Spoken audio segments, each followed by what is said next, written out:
अरे प्रियाचा फोन.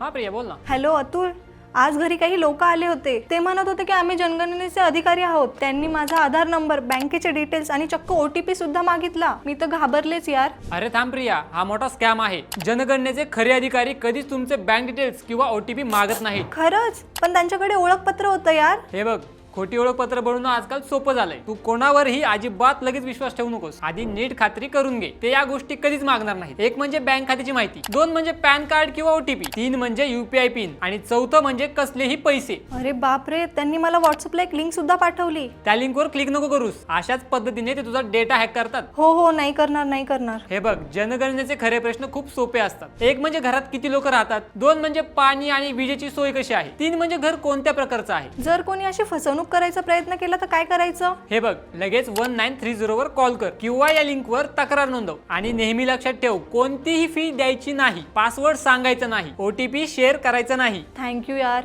मी तर आज फसलेच होते. हो, यापुढे काळजी घे. चल ठेवतो आता. आणि हो मित्रांनो, तुम्ही देखील सतर्क राहा आणि सुरक्षित राहा. आणि अशाच महत्त्वपूर्ण माहितीसाठी बॉसवाला मराठी YouTube चॅनलला सबस्क्राईब करायला अजिबात विसरू नका. बॉसवाला, बी द बॉस.